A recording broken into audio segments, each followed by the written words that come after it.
Welcome to Invest in Yourself, the Digital Entrepreneur Podcast. Join the Podcast Mogul Phil Better as he interviews successful entrepreneurs that make their living in the digital world. Now, let's join your host, Phil Better, and his special guest today on Invest in Yourself, the Digital Entrepreneur Podcast. Hello and welcome back to another episode of Invest in Yourself, the Digital Entrepreneur Podcast. I'm your host, Phil Better, the Podcast Mogul, and I'm happy to introduce our guest today. Our guest is an accomplished business executive, entrepreneur, lawyer, speaker, and author. Pardon me. They are the founder and CEO of Whadif, a business acceleration company dedicated to educating, protecting, and motivating business owners to achieve their highest level of success and impact globally. Our guest clients have included MetLife, Johnson & Johnson, JP Morgan Chase, Uber, Nike, and companies of all sizes in the industry.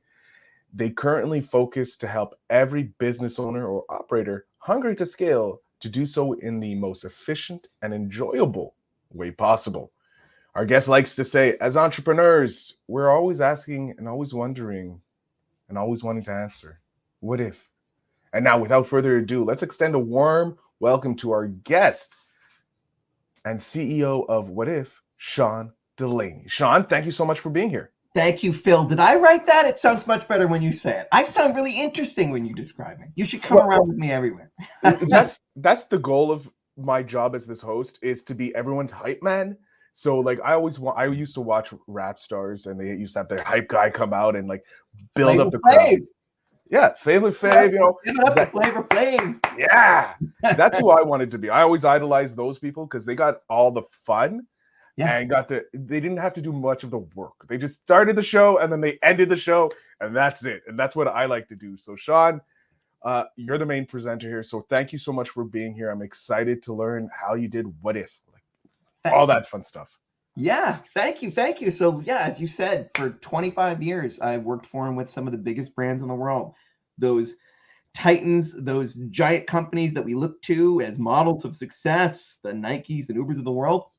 And I realized something over those 25 years, that while every business is different, all business is the same. So while every company might look and feel and have a different ecosystem, all business is the same. When you distill it down to its essence, it's just a value exchange between people and how those dynamics play across how big you scale your business. And there were 10 fundamental disciplines running through every business that needs to be mastered, whether you're a Fortune 50 company or a solopreneur. And over the course of this time, when I developed this architecture to give us context over content, because we're all swimming and drowning in a sea of content these days, to give people context for lenses through which to see every business, I distilled everything down to its essence that would give me a shorthand for how to help big, giant businesses solve really complex, intractable problems. Until the day I got a question that changed everything in my life, which was, Sean, you say these disciplines are universal. Could you help entrepreneurs? I said, what a great question. And that changed everything, because Phil, in just one contract for one of those big, giant companies, I saved them $30 million on that particular contract. And no one cared, Phil. Not a single applaud. No champagne was because why? It's a giant company. That's a rounding error for them. Didn't even move the stock price. No one cared. Maybe the executives that brought me in because they had gotten a return on their investment in a consultant coming in and fixing something that they couldn't even see where the problem lied. But no one really cared. You work with an entrepreneur, and now they say, God bless you. My kids can go to college. I can finally help all the people that I wanted to help in starting this business. I can sleep at night knowing my retirement is going to be taken care of. I can extract myself from this business. I can sell it for a multiple that I never should have gotten before. All those things are possible now that I've helped them. That's the place I want to be. And so in order to be able to work at that level with them, I was overkill with what I was doing with the big giant companies. And it was too expensive. There was no way they were going to be able to use me. So I said, well, for me to start working with more entrepreneurs, maybe I'll become a fractional COO. I'll become a part-time COO for several companies. And with a little bit of effort, I can give them maximum benefit, because I know that entrepreneurs, especially in order to succeed and scale, they need to be able to get the maximum impact with the minimum amount of effort, allocation of time, money, and effort. And so in order to get them the 80% result from the 20% impact, I had to give them a shorthand for everything. I had to give them context over content. And I had to say, do this 20% of the things across these disciplines, connect them in the right way so you get leverage, and you'll be able to scale further and faster and farther than any Nike or J&J in the world. And you may not want it, but you'll be able to do it. And that's where I started to play then. And so as a fractional, I could do that for multiple companies and give them that lift. And then I wanted to further expand it. And so now I've brought on a business partner, and now we've created a mastermind so that people can come in, learn this discipline, learn this architecture, and not only learn it, but get practical movement in their business by working with us hand in hand to actually do things and put tactics into place related to those 10 disciplines. I love it. Oh my God, I love it already. And I love how you're helping. Like this is the joy of doing this podcast. I get to meet people who are doing crazy things. In my mind, crazy, amazing things, but they're helping everyday people solve problems for themselves and become bigger. Like you're helping entrepreneurs by taking over a role that they don't have the mental capacity for to do, like the CEO position, like of most companies. It's a lot of work. If you're an entrepreneur, solopreneur, you're doing all the sweet C-suite jobs. But the minute you can hand off a little bit to someone like you who already has helped multi-billion-dollar companies save, a measly $30 million. It's like, $30 million. That's like $3 to them. But to an entrepreneur who's small time, that's like their yearly or decade worth of budget that they're trying to save. And further, giving them this context, right? And so the 10 disciplines are the disciplines that most people would know, things like strategic planning, change management, process and automation. But these 10 are broken because what happens is entrepreneurs, God love them, and I'm on their side, but they fall backwards into their business many times, right? They had a great idea, they had a passion, they had a side hustle, it took off. So now they're having some success. And what do? They hire their cousin to do some work with them, right? They're using whatever they can, spit glue and duct tape to piece this thing together. They start to expand more. They hire somebody in the Philippines to do some of the marketing work for them. They're outsourcing where they can. Now they have to start hiring people. So now they know they need to learn some of those disciplines. And they find gurus and consultants in the different disciplines, in the different silos of information, and the different spaces that people have claimed for themselves because they're comfortable there. And they sell these solutions to people, and they Frankenstein monster together some understanding of their business, and they're happy at the end of the year because they made $1 million. And my heart weeps because it could have been 10 million, and they could have had more fun and ease over that entire journey. But they had this Frankenstein monster they cobbled together. And because the disciplines that they knew intuitively they needed to learn, they learned from gurus who are still looking at those big, giant, institutionalized monsters that, because of their corporate systems, have kind of alleviated some of the pain of how off that they are, right? After the Industrial Revolution, all business kind of got broken because things expanded beyond the business owner's ability to control and see and keep in alignment with their core values and their initial mission. So when you were a baker back in the Middle Ages, how did you become a more successful baker? Well, you had to have really good quality goods. You had to be who you were. You had to be an honest person. You were part of the community. Yeah, when you were expanding, you wanted to hire the cobbler's son because you knew he was a good kid because you saw him in church every day on Sunday. It was a small community. It made some of the stuff easier to align your values with somebody else, to bring in those employees, to have people talk about your goods in other places. Now there's a guy who sharpens knives, and he goes from little town to little town, and he knows how good your muffins are. And he says, well, I'm going to bring them to this next town over. Now he's your sales force. It just naturally, organically happens. Once you're talking about companies that are expanding massively and there's power and money to be had, people then they create silos, fiefdoms. Well, I see that, and I understand people, I'm going to be the HR person. So good luck doing anything in this company when you don't have the people. And then this person says, oh yeah, well, you can't have the people unless you have the money. I'm going to be the finance person. That's where I'm going to be. And then the other person says, finance, there won't be any money here to be financial with unless we have marketing and sales. I'm going to go carve that out. And fiefdoms and silos and disciplines evolve, all just kind of left or right of center where they should be, not quite digging in the right place. And so I take these disciplines and say, they're there. They must be honored. These things are all have to be mastered by the entrepreneur. And so can I distill them down to the 20%, the essence of what they really were supposed to be, give people new language for it, new names for it, so they have a new understanding of it, and then give them the 20% that's going to give them a lift tied to the other pieces so they have some ease, some flow, some natural, oh yeah, this is right. It doesn't feel the way it feels when you're doing it in the corporate world. That's why most people going to corporate jobs die on a Monday morning than any other time of the week, because they're going to jobs that are killing them, Phil, because they know it's not right. And entrepreneurs feel that time stand because they look at these big giant companies and say, well, if they can do it, if they're that big doing these things, that must be what I need to do in the ways they do it. And it just feels hard, and it's draining, and it feels like you're always chasing something you're never going to be able to catch. And it's ruining the very essence of what you wanted when you started your own company. And so we bring them back. And so the harmonious business architecture is what I teach. Harmonious has 10 letters in it. Isn't that nice?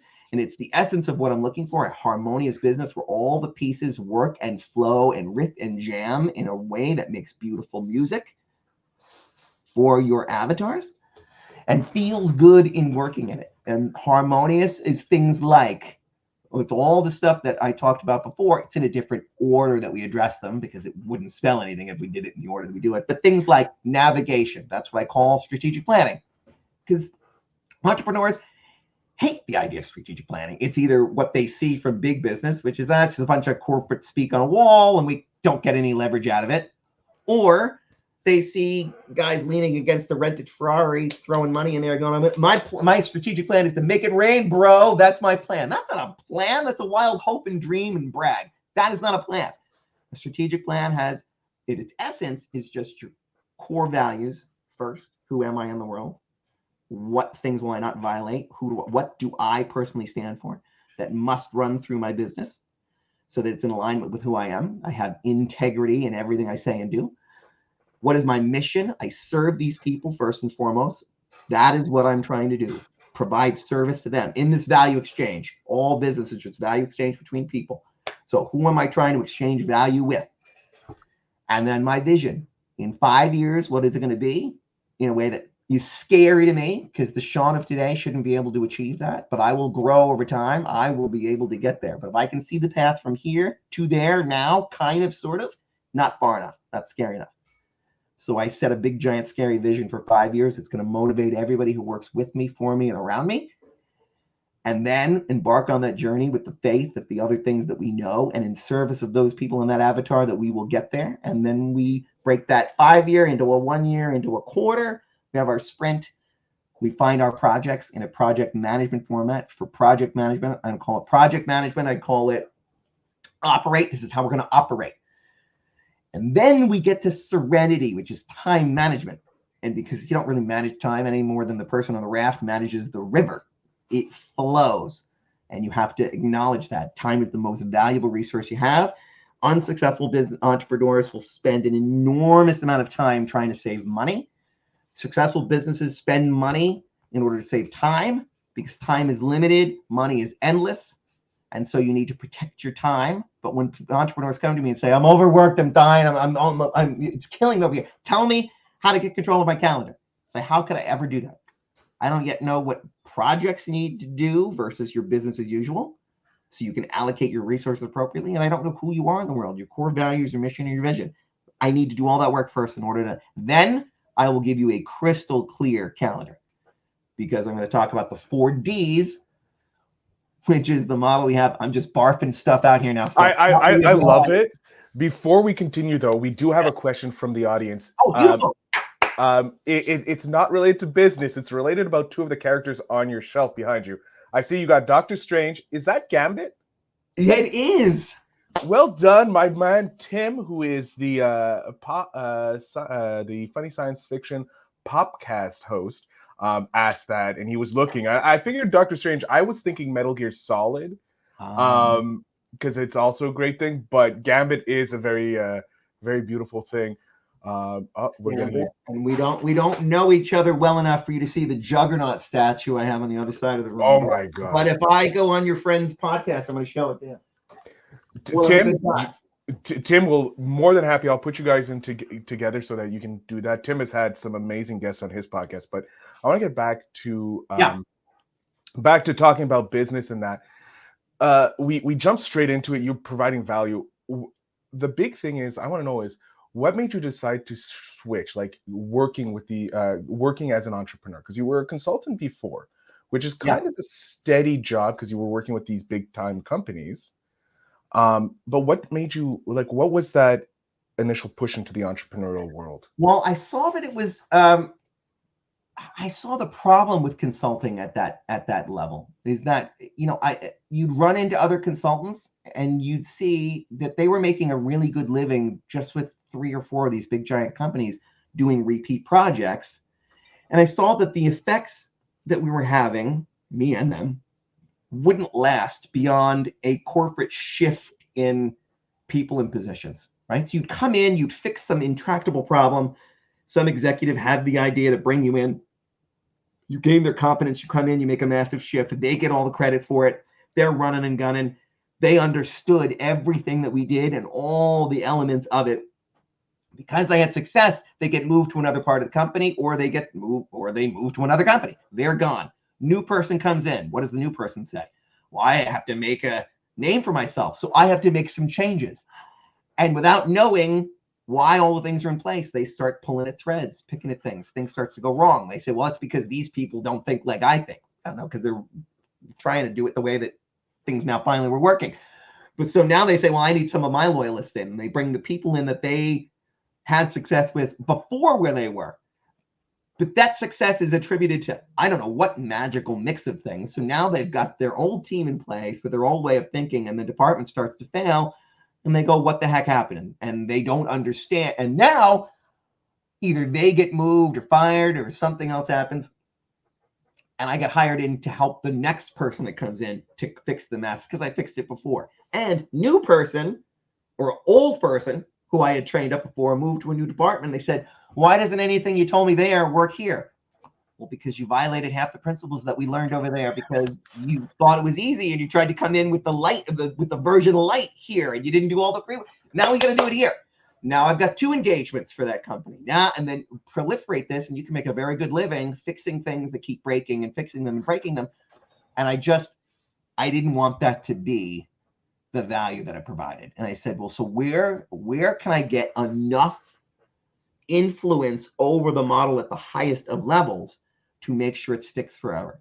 Well, it's got to be entrepreneurs. And that's where you get the leverage, and that's where you get the speed. And that's where it could take me 6 months to do something for an institutional client that we could get done in 6 days with an entrepreneur, right? I mean, it's just a faster, more nimble, more gratifying place to work. And so, that once I realized that the principles that I'm talking about are universal everywhere, then I guess that's a more universal everywhere, right? I love it. And plus, with working with the entrepreneurs, while they build their business, they have these core concepts. They start building it out, and it stays embedded in their company and in the culture, so that as they grow and they become the future institutional companies, if they do, they're able to keep those core business models in place, the core structure that you gave, that 20%, bill it off. I love the 20% because it's the Pareto principle. 20% brings you the 80%. I love that. And it means that they don't have to hire you or another consultant later on because everything's in place. Everybody's learned from the beginning, and it's just part of the culture, so nothing really breaks anymore. Right, and this is the way we do it. Harmonious is the acronym, so they know all the elements. I even give them a Notion template where they can manage their entire company with that system to say, here's all the elements, here's the pieces and parts, here's the tools that work. If you don't like how I talk about marketing and sales, because I've known plenty of big companies that split those, even incentivize them differently and then expect them to play together. Doesn't make any sense. But so marketing and sales, I call that ubiquity, which means not being everywhere, but being everywhere your avatar expects to find you, showing up when, how, and in what ways that they expect you to find you, so that you don't violate your brand promise. Don't do that, and you could become a Bud Light. It happens. Sometimes they don't show up in the way their brand promise, the avatar expects you to show up, right? So how, where, and when your avatar expects to find you, that's your marketing plan. That's how you achieve the essence of ubiquity. But if you don't tie that to all the other elements of the discipline, you will still leave something on the table. But talking about it that way, the other beautiful bit of lift that we find is that entrepreneurs who have multiple businesses, or investors who invest in multiple businesses and then expect to have some kind of say over how those businesses are managed, if they know they're going to run Harmonious in multiple companies, everybody across their entire portfolio of companies is speaking the same language. So they can bring the executives from 5 very radically different companies together. They're all speaking the same language, because while you might do your marketing different than I do my marketing, because we're talking to different avatars in different locations with a different message and voice, while we might do different things, marketing must be understood. The essence of ubiquity must be honored, and we can talk about then the parts and pieces that work for each business with the same language, and be able to then move from company to company and offer value across that whole portfolio, which further evidence that it really works universally and is adaptable to meet every entrepreneur where they are in their business journey. I love it. I love it. I do have a question about investing in yourself, because that's what the basis of this podcast is. Yeah. Wait, sorry, wrong one. As someone who's dedicated to helping others achieve their highest level of success, which is complementary. Yeah. How do you personally invest in your own continuous learning and growth? And are there specific habits, routines, or learning resources that you find invaluable in staying at the forefront of the industry trends and refining your expertise in business acceleration? Yeah. So what a great question. So I kind of see this as a, I see the best clients, the best partners, the best collaborators, as long as I know that our core values align, I can riff and jam with you in any setting, right? And one of my core values, or one of the things I'm looking for, is all boats rise. And how can I always exchange value? So not just take, how can I always exchange value and sleep at night knowing that you got more out of that exchange than I got? If I go into every interaction with people with that mindset, I'm a natural, fantastic partner for them, because I'm always trying to give back more. And so that makes it really easy to, with confidence, take on new clients, with confidence, have partnership-y kind of joint venture conversations with people, and to open up my own room. So even in the Whadif inner circle that I have, the mastermind that I have what I call luminaries. There are people, they are bright, shining lights in a world that is often dark and confusing, and say, hey, look, you don't just need to take my word for it. I talk across all 10 disciplines, but I don't say that I'm the only expert you need to listen to in any of the 10. And so when we talk about marketing, I have some marketing luminaries, people who were senior VPs of marketing at giant companies like Target, and sales experts that help women get back into the workforce. They have different perspectives on things. I bring them into the room as a trusted luminary partner. And why would I do that? Why would I give them my stage, my microphone, my platform to talk about what they do? Because they talk about what I do to their worlds, because they see what I'm doing for them, and they're seeing that I'm giving them a place. And I know their core values match mine. And so if we're serving the same people, why wouldn't we do that and grow together? Why wouldn't we? Because I'd have to be selfish and only thinking myself to say, oh, mine can only be the only voice that comes off this stage. No. Dawn is a brilliant, beautiful expert. She comes in here, she talks about Harmonious and what she does and how it fits into it. She doesn't counter what we say. We have the same mission, the same goals, so it makes it easy to play. And so I think as long as you can find someone in the world whose core values match yours, that is a place to either find a client, a partner, or a mentor, and trust in them that they're going to help you get to where you are. Because again, if your core values match and you're both trying to make sure that you're leaving the world in a better place, I don't know how you could ever come out on the short end of the stick with those parameters. I'm done. I'm just going to walk away. This is one of the funnest interviews I've had, because one, you're a fellow nerd, a Marvel nerd, so that is 100% loving there. But you're talking how helping people, period, end of discussion. Your main core value is helping people, helping the mom and pops, the entrepreneurs live the life, get their first yacht, if you will, so that like Jeff Bezos doesn't get another yacht, because he doesn't need a yacht. He has enough of those. He needs another mega yacht, but he doesn't need a regular yacht. We need to get some of the regular people some yachts. Regular yachts. Just regular yachts. Sean, this is great. I have one question. This is probably the question that I love asking the most to my entrepreneurs, because it's stealing wisdom of decades from them, but also it allows the future generation. My friend Tim just asked a very great question, so I'm going to pause my question. I'm going to bring up his. He goes, I generally don't understand marketing, like even a little bit, but I feel like Sean tries to make it color crayon safe for dummies like me. Yes, I do. And I do that with all 10 of the disciplines, because strategic plan volumes have been written on each of the 10 disciplines that I talk about. And really, it's like there's one chapter in there that makes sense.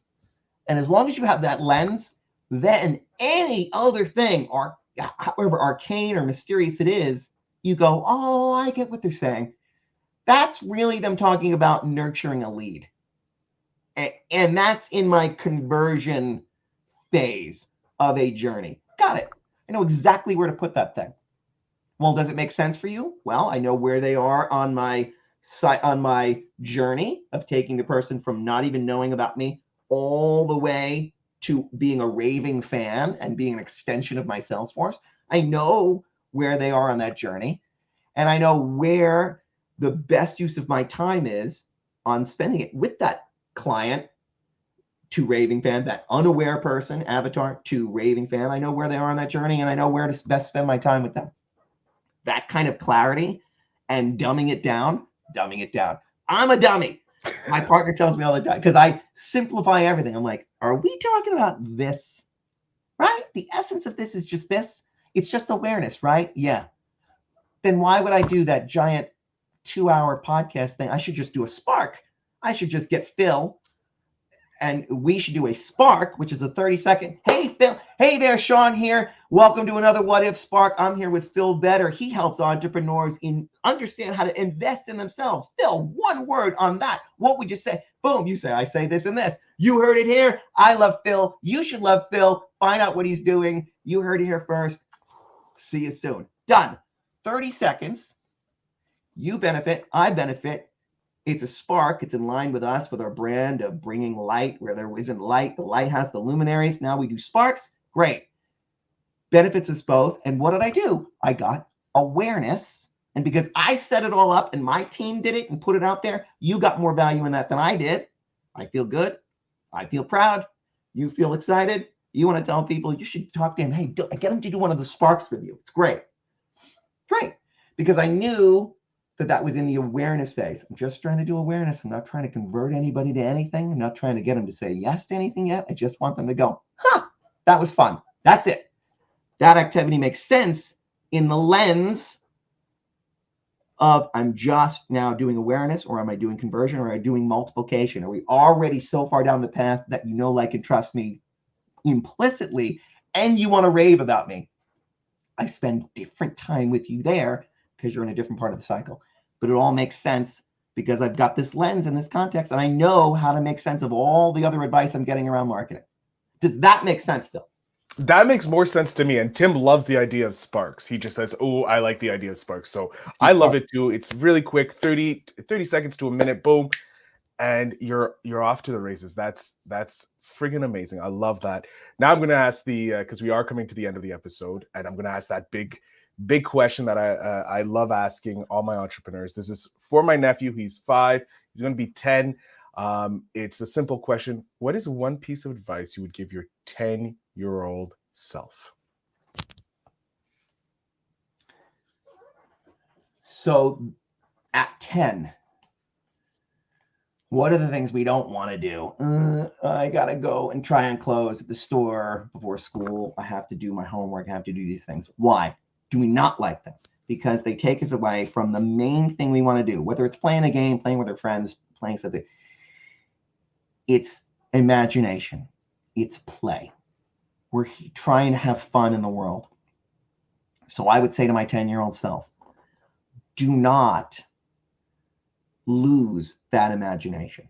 There's a reason why my company is called Whadif, because nothing great happens in the world without somebody first asking that question. What if we could go to the moon? Oh, and bring them back. That's the important part for those astronauts.